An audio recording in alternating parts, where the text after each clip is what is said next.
Jokowi perintahkan kasus BLBI harus terus dikejar. Klan Cendana mulai cemas, hanya Presiden Jokowi yang berani rebut aset negara dari tangan klan Cendana, ditulis oleh tim redaksi jurnal, dikutip dari berbagai sumber.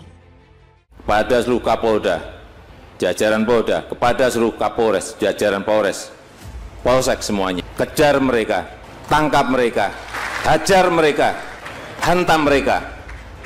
Kalau undang-undang memperbolehkan, dor mereka. Kepada semua obligor dan debitur, supaya betul-betul kooperatif. Jangan main kucing-kucingan. Nah, kami sudah memerintahkan kepada PPATK dan Komisi Tindak Pidana Pencucian Uang, di mana saya memimpin di situ, akan terus mengikuti. Kalau terjadi tindak pidana pencucian uang sesudah penyitaan maupun sebelum penyitaan. Mau tahu bukti Pak Jokowi punya nyali yang besar, nyali singa? Begini, pernah dengar nggak?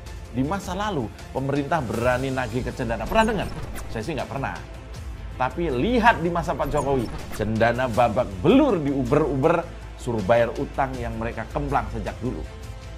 Kebijakan Presiden Jokowi mengambil alih kembali aset-aset negara dari anak-anak Soeharto membuktikan memang Presiden Jokowi bernyali. Sudah 24 tahun kata Pak Agus tadi, 24 tahun membiarkan utang dan selalu berdebat. Sekarang pemerintah tidak mau berdebat, sita. Kalau tidak puas ada jalur hukum. Kita akan sita, tidak akan berdebat lagi. Presiden Jokowi menginstruksikan supaya kasus korupsi selalu jadi prioritas utama. Dirinya juga meminta supaya kasus seperti BLBI terus dikejar. Demikian juga dengan pemberantasan korupsi juga terus menjadi prioritas utama. Untuk itu, Polri, Kejaksaan, dan KPK terus bergerak. Korupsi besar Jiwasraya, Asabri, dan Garuda berhasil dibongkar dan pembenahan total telah dimulai. Hal itu disampaikan Presiden Jokowi dalam pidato kenegaraan di sidang tahunan MPR RI pada Selasa 16 Agustus 2022.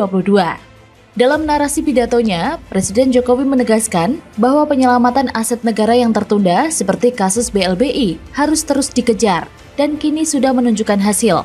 Bahkan diketahui jika skor indeks persepsi korupsi dari Transparansi Internasional naik dari 37 menjadi 38 pada tahun 2021. Indeks perilaku anti korupsi dari BPS juga meningkat, yaitu 3,83 ke 3,93 di tahun 2022. Selain itu, Presiden juga menyoroti penyelesaian pelanggaran HAM berat masa lalu, juga terus menjadi perhatian serius pemerintah. RUU Komisi Pembenaran dan Rekonsiliasi sedang dalam proses pembahasan. Apalagi pembentukan tim penyelesaian non-yudisial pelanggaran HAM berat masa lalu telah ditandatangani oleh Presiden Jokowi. Sehingga payung hukum dalam penanganan dalam kasus pelanggaran HAM itu dapat terlaksana dengan semestinya. Sebelumnya diketahui, Kabareskrim Polri Komjen Pol Agus Adrianto menegaskan pihaknya ikut mendukung penuh dan memperlancar keamanan seluruh kegiatan penyitaan aset bantuan likuiditas Bank Indonesia atau BLBI. Hal ini menindaklanjuti arahan Presiden Joko Widodo sebelumnya terkait pembentukan Satgas BLBI. Hal itu dikatakannya saat acara penyitaan aset oleh Satgas BLBI terhadap PT Bogor Raya Development terkait obligor Bank Asia Pasifik atas nama Setiawan Harjono dan Heriawan Harjono di Kecamatan Sukaraja, Kabupaten Bogor pada hari Rabu 22 Juni 2022. Komitmen ini dalam rangka mengembalikan hak-hak negara yang tak kunjung selesai. Satgas BLBI ini merupakan bentuk dari ketegasan dan kebersamaan untuk mengembalikan hak negara sampai tahun 2023. Di samping itu pula, Ketua Pengarah Satgas BLBI, Mahfud MD, menghimbau para debitur dan obligor agar bersikap kooperatif alias tak main kucing-kucingan dalam kasus BLBI tersebut. Ia menegaskan agar jangan sampai aset digunakan sebagai alat pencucian uang.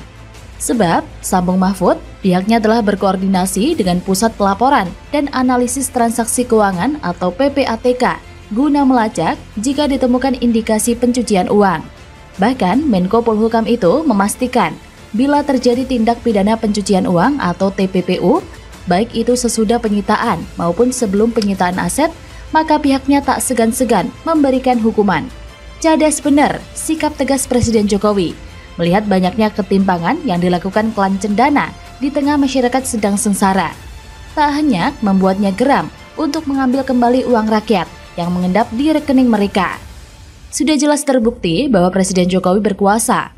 Para obligor dan bandit mafia penggarong uang negara dibabat habis sampai ke akar-akarnya. Apalagi hal yang dianggap riskan oleh presiden sebelumnya, seperti pengejaran aset negara oleh klan cendana, nyatanya Jokowi lakukan. Ibarat maju tak gentar membela yang benar, itulah semboyan Jokowi yang dianggap barisan kadrun anti-demokrasi. Padahal kadrun mana paham, taktik Jokowi merebut aset-aset negara yang telah dikeruk klan cendana. Uang negara dimainkan oleh klan cendana dan para taipan secara terstruktur dan masif. Kalau saja sejak SBY berkuasa kasus ini dibuka, tentunya uang negara yang menguap entah kemana dapat kembali. Namun jangan berharap banyak ya, 10 tahun SBY berkuasa malah menumpuk konspirasi kian masif.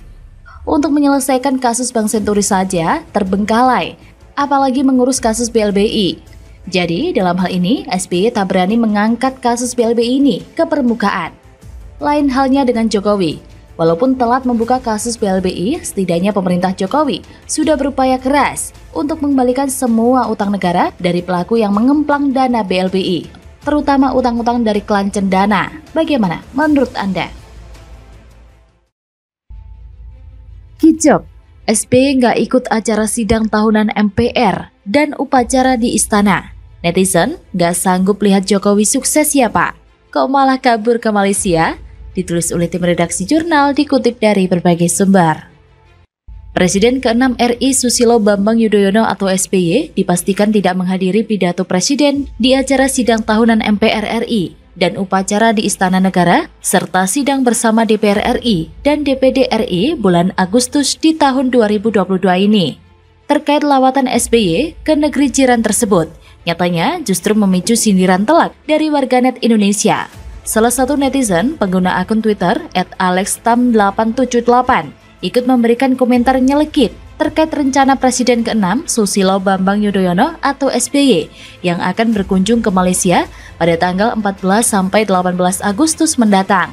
Komentar itu pun diunggah dalam akun Twitternya @alextam878 pada Senin 15 Agustus 2022. Netizen itu pun mengatakan jika SBY menolak hadir dalam acara sidang tahunan MPR dan upacara di istana karena SBY tidak sanggup menyaksikan keberhasilan dan kesuksesan Jokowi. Makanya SBY menghindar ke Malaysia. Bahkan netizen itu juga mengungkapkan bahwa ketidakhadiran SBY dalam acara kemerdekaan bangsa Indonesia itu tak memiliki efek apapun. Sementara itu, melansir dari Kompas TV, terkait rencana lawatan SBY ke Malaysia diungkap oleh Ketua Badan Pemenang Pemilu DPP Demokrat, yaitu Andi Arief dalam akun Twitternya. OTW Malaysia tanggal 14 sampai 18 Agustus menghadiri pidato SBY di depan Sitifas Universitas Kebangsaan Malaysia dan Sultan Selangor. Tweet Andi pada Minggu 14 Agustus.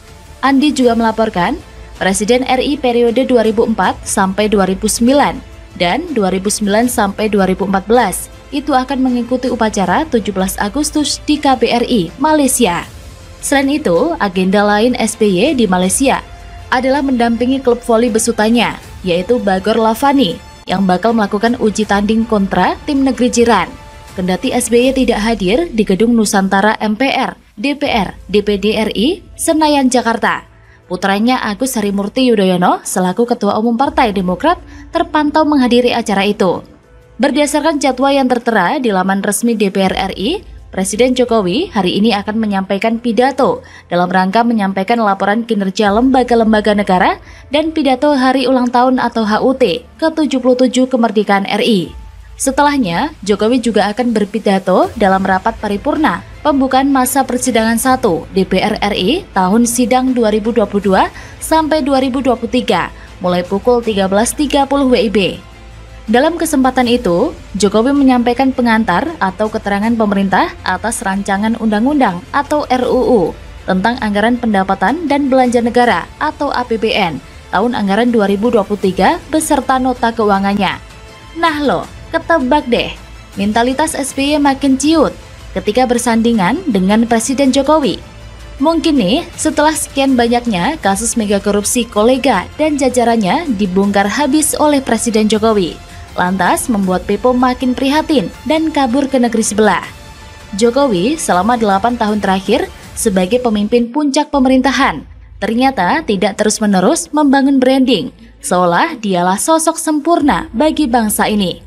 Salah satu citra kedua yang melekat pada dirinya adalah dia kerap merangkul lawan-lawan politiknya.